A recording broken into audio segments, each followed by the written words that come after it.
खटमल और जूं की कहानी। एक राजा के शयन कक्ष में मंत्री सर्पिणी नाम की जूं ने डेरा डाल रखा था। वह राजा के भव्य पलंग पर बिछाने वाली चादर के एक कोने में छिपी रहती थी। रोज रात को जब राजा सो जाता तो वह चुपके से बाहर निकलती और राजा का खून चूसकर फिर अपने स्थान पर जा छिपती। संयोग से एक दिन अग्निमुख नाम का एक खटमल भी राजा के शयन कक्ष में आ पहुंचा। जूं ने जब उसे देखा तो वहां से चले जाने को कहा।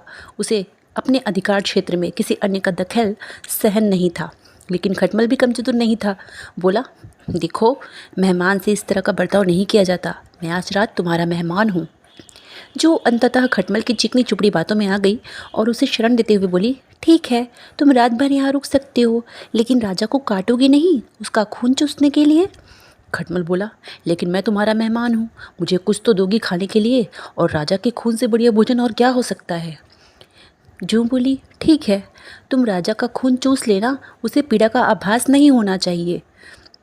खटमल ने कहा, जैसा तुम कहोगी बिल्कुल वैसा ही होगा।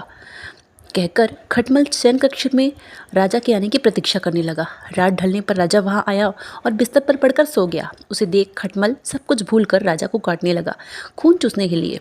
ऐसा स्वादिष्ट खून उसने पहली बार चखा था। लालचवश वह राजा को जोर जोर से काटकर उसका खून चूसने लगा।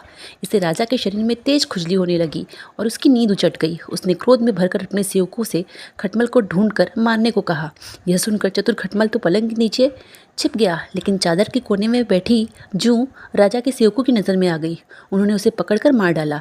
अजनबियों पर कभी भी विश्वास नहीं करना चाहिए, यही इस कहानी की शिक्षा है।